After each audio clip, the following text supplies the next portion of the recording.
Hello दोस्तों, आज हम बात करेंगे प्यारे बच्चे चोल वंश के बारे में, जो कि आप लोगों ने कई बार सुना होगा। एंशियंट हिस्ट्री का यानी प्राचीन इतिहास का एक टॉपिक है। चोल वंश की अगर हम बात करते हैं प्यारे बच्चे, ये 1500 साल पहले की शुरुआत हुई थी और ऐसा बताते थे 1500 ईयर्स अगो, यानी कि 1500 साल तक ये चलने वाला एक वंश था, जिसकी शुरुआत एक तरीके से हम लोग कहते भी हैं 300 बीसी से लेकर 1279 एडी तक चली थी। काफ़ी लंबा टाइम पीरियड रहा था चोल वंश का। इन चोल वंश की अगर हम बात करते हैं प्यारे बच्चे, इस वंश की शुरुआत करने वाले जो राजा का नाम है, तो इसमें जो राजा आते हैं प्यारे बच्चे, जिन्हें हम फाउंडर के नाम से जानते हैं, उनका नाम था विजाल्या।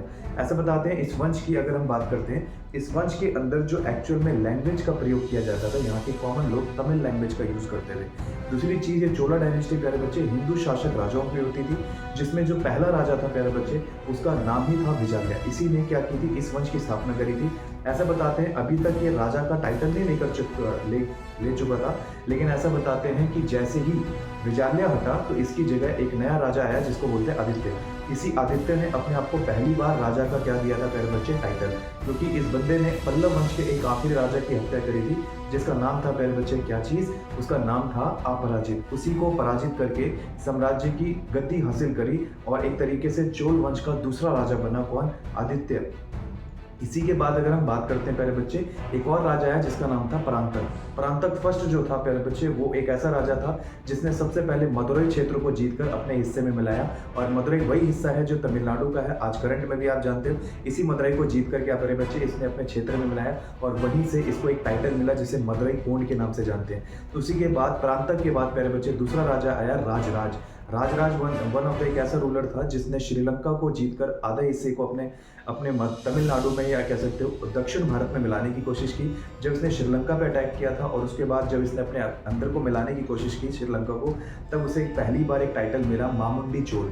मामुंडी चोल का टाइटल जो दिया जाता है प्यारे बच्चे, वो इसी राजा को दिया जाता है जिसका नाम क्या था, राजराज। राजराज के बाद जो अगला राजा आया, ये था पूरे के पूरे चोल वंश का सबसे पावरफुल और खतरनाक राजा, जिसका नाम था राजेंद्र चोला।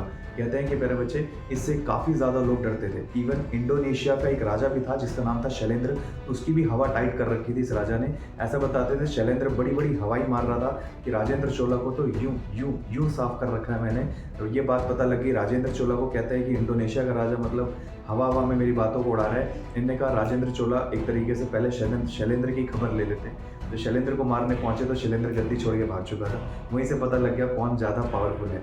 बोलने वाले अलग और लड़ने वाले अलग होने चाहिए।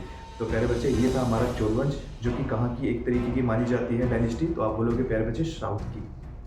ठीक है जी। अगर हम बात करते हैं इसको किसने हटाया था प्यारे बच्चे, चोला डायनेस्टी को एक्चुअली में ये किसकी जगह पे आया है, तो आप बोलेंगे पल्लव वंश की जगह पे। पल्लव वंश की स्थापना करने वाले प्यारे बच्चे Singh Vishnu one of the एक रूलर थे जिन्होंने पल्लव वंश की स्थापना करी थी। और इसी पल्लव वंश का सबसे बेकार और घटिया राजा बैठा और गद्दी पे बैठा, जिसका नाम था अपराजित। वही था प्यारे बच्चे पल्लव वंश का विनाशकारी इंसान, जो पल्लव वंश को पूरी तरीके से खत्म करवा चुका था। किससे प्यारे बच्चे, आदित्य से।